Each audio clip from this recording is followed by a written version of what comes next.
Saya tahu hari ini paling enak kita tidur saja. Kenapa? Energi fosil sedang murah. Ngapain kita berpikir dengan risiko, Pak? Fosil kan lebih murah, ngapain deh? Ya susah kalau gitu.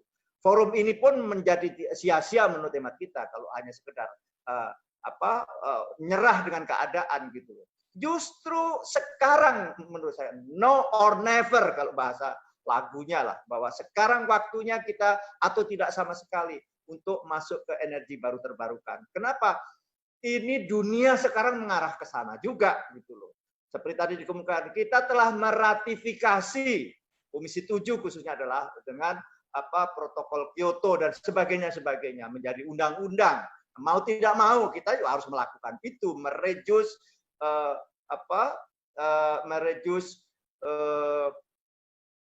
polusi sampai tingkat-tingkat tertentu. Perihal tentang energi baru terbarukan, sebagaimana saya garis bawahi, adalah sebuah keadaan yang harus tidak harus ada. Harus melangkah.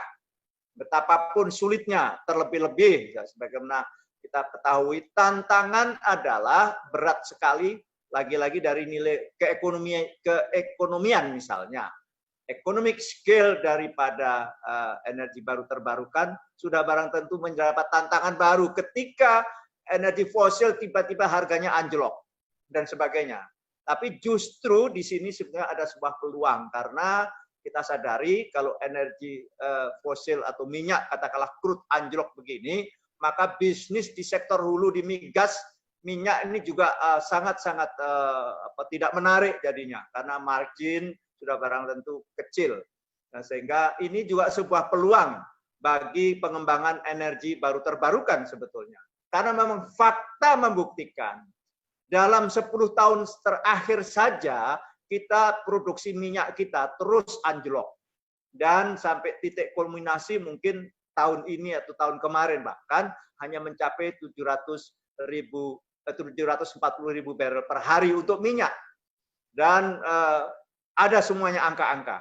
Yang intinya adalah kita sudah sangat-sangat menjadi negara defisit dari sisi pemakaian energi fosil. Hitung-hitungan yang sudah kita lakukan juga di Komisi 7 bahwa biofuel atau biodiesel B20, B30 itu secara signifikan sangat membantu sehingga proporsi PLN hari ini, proporsi PLN dalam EBT itu sudah masuk 12%.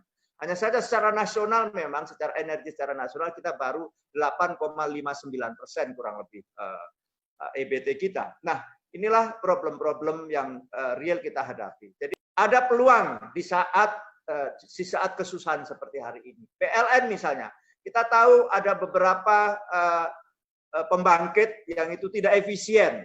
Misalnya apa? Sebagian besar pembangkit di luar Jawa sekarang masih pakai diesel, minyak diesel dan sebagainya. Ini menurut hemat saya yang bisa diopnam sedemikian rupa dan diganti dengan sumber energi yang energi baru terbarukan. Misalnya apa?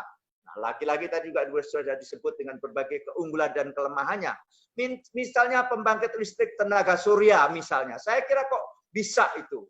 Asal dengan skema-skema tertentu, bahkan di negara tertentu karena memang semua diambil alih oleh negara yang menjadi faktor-faktor biaya, yang biaya misalnya persoalan lahan dan sebagainya itu bisa sangat kompetitif. Mikrohidro misalnya juga tadi misalnya dikemukakan tentang bagaimana energi panas bumi dan juga yang lain-lain. Nah, saya kira sekarang mulainya kita harus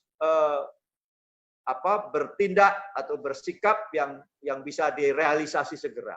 Nah, saya sebagai Ketua Komisi 7 dan kami di Komisi 7 akan terus mengawal. Kami semua di Komisi 7 komitmen betul bahwa ini cepat atau lambat kita harus masuk energi baru terbarukan secara signifikan. Pertanyaannya tadi sebagaimana Pak Ridho di awal, realistiskah dengan 23% sampai tahun 2025? Ini adalah pilihan-pilihan sikap. Kalau saya jadi presiden, saya katakan realistis. Ini tergantung pada policy maker yang punya kekuatan tinggi. Mumpung hari ini dalam kondisi begini, justru sekarang adalah waktunya kita memilih energi yang sustain, sudah barang tentu, handal dan tetap murah. apa yang disebut dengan affordable. Saya kira keterjangkauan dari sisi berbagai hal. Sekali lagi, Komisi 7 berkomitmen. Nah, dalam prolegnas kita ada 2 undang-undang yang kita utamakan. Pertama adalah Undang-Undang Minerba, dan syukur alhamdulillah sudah selesai.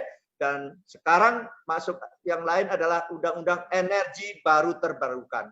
Ini adalah bentuk komitmen kami dari Komisi 7 untuk bagaimana energi baru terbarukan ini menjadi pilihan yang seperti saya kemukakan tadi, sebuah kondisio sine qua non, keadaan yang harus ada untuk segera kita lakukan dengan sebuah kegiatan yang sifatnya direction yang kuat oleh para pemimpin kita. Utamanya menurut hemat kita, Presiden harus tegas dan Menteri dan segalanya semuanya bergerak untuk energi baru terbarukan. Kenapa? Karena memang resource kita besar di energi baru terbarukan itu. Sehingga dengan kebijakan-kebijakan afirmatif policy sifatnya, ada kebijakan-kebijakan khusus yang berupa baik berupa pajak maupun non pajak, bisa menjadi kompetitif. Ya, kompetitif secara harga, handal, dan sustainable. Itulah apa disebut dengan energi baru terbarukan menjadi relevan atau tidak relevan pertanyaannya. Saya kira menyangkut aspek 3 tadi. Secara harga bagaimana, secara kehandalan bagaimana, secara berkesinambungannya bagaimana. Saya kira itu sebuah cita-cita atau sebuah program itu harus dengan habis-habisan direalisasi. Kalau lantas ada tantangan kita semua lantas kendor, ya misalnya menjadi tidak realistis. Terlebih tantangannya sekarang besar sekali, memang berat sekali. Kenapa? Karena satu faktor energi fosil yang harganya murah. Dan bagi saya tetap realistis. Program 23% bauran energi baru terbarukan di tahun 2025. Dengan catatan, Presiden memang punya mau itu. Kenapa? Karena ini program Presiden yang dirumuskan oleh program Presiden dalam RPJM yang lalu gitu. Jadi sehingga ini harus sangat tergantung dari Presiden sendiri. Apalagi keluar Perpres yang baru-baru ini, yang itu akan membangun kurang lebih 9.000 mega dalam waktu 4 tahun ini sampai tahun 2020. Saya kira itu jawaban saya. Terima kasih, Pak.